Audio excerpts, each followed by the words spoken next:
Hello दोस्तों, कैसे हैं आप लोग। उम्मीद करता हूँ आप लोग अच्छे होंगे। जैसा कि आप देख रहे हैं, आज की कहानी परी की है। अगर कहानी पसंद आए तो प्लीज़ मेरे चैनल को सब्सक्राइब कर देना और बेल आइकन दबाना ना भूलें। तो चलिए शुरू करते हैं। एक गांव में मोहन नाम का एक व्यक्ति रहता था। वह बहुत ही ईमानदार और सभ्य व्यक्ति था। उसे लोगों की मदद करने में बहुत ही आनंद प्राप्त होता था।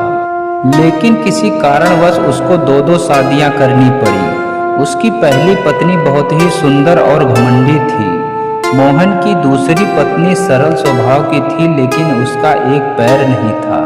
सुंदर पत्नी को अपनी सुंदरता पर बहुत ही घमंड था। वह अपने आप को दुनिया की सबसे सुंदर महिला समझती थी और अपनी बहन समान मोहन की दूसरी पत्नी का एक पैर ना होने की वजह से बहुत ही निराधार तिरस्कार किया करती थी। एक पैर ना होने के बावजूद भी वह मोहन की सेवा में आगे रहती थी। घर के सभी कामकाज में हाथ बटाती थी और पूजा पाठ में भी अपना मन लगाती थी।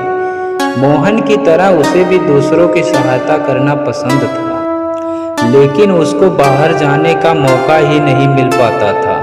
सुंदर पत्नी को दिन भर आईने के सामने बैठकर स्वयं को निहारती रहती थी। उसे केवल अपनी सुंदरता से ही प्रेम था। एक दिन मोहन घर पर नहीं था। सुंदर पत्नी दूसरी पत्नी पर अपनी सेवा के लिए आदेश पर आदेश देती जा रही थी। तभी किसी बात पर सुंदर महिला ने मोहन की दूसरी पत्नी से झगड़ा कर लिया। वह बहुत ही उदास और असहाय हो गई। अब सुंदर महिला ने उसे गुस्से में आकर उसे घर से बाहर निकाल दिया। उसके बाद जब दूसरी पत्नी हताश होते हुए गांव के मंदिर के पास चली गई और वहीं पर बैठकर रोने लगी। तभी अचानक रात को वहां पर एक प्यारी सी परी प्रकट हुई। मोहन की पत्नी सोई हुई थी। उसे परी ने जगाया और उसने मोहन की पत्नी से कहा, डरो नहीं, मैं परी हूँ।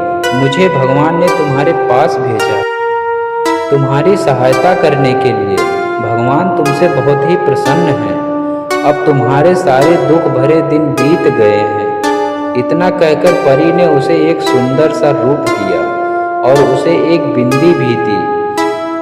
परी ने बिंदी देते हुए कहा, यदि यह बिंदी तुम्हारे सिवा कोई दूसरा छुएगा वह कुरूप हो जाएगा। इतना कहकर परी वहां से चली गई। मोहन की पत्नी ने जैसे ही बिंदी लगाई, उसका पैर भी वापस आ गया और मन ही मन बहुत खुश हुई और घर की ओर वापस चली गई। यह बात घर आकर मोहन को बताई। मोहन भी बहुत खुश हुआ, लेकिन सुंदर पत्नी ने उसकी आधी बात ही सुनी थी। सुंदर पत्नी ने जब उसकी बिंदी को छुई तो उसी समय कुरूप हो गई। जब मोहन ने उस कुरूप महिला को देखा तो भिखारी महिला समझकर घर से बाहर निकाल दिया।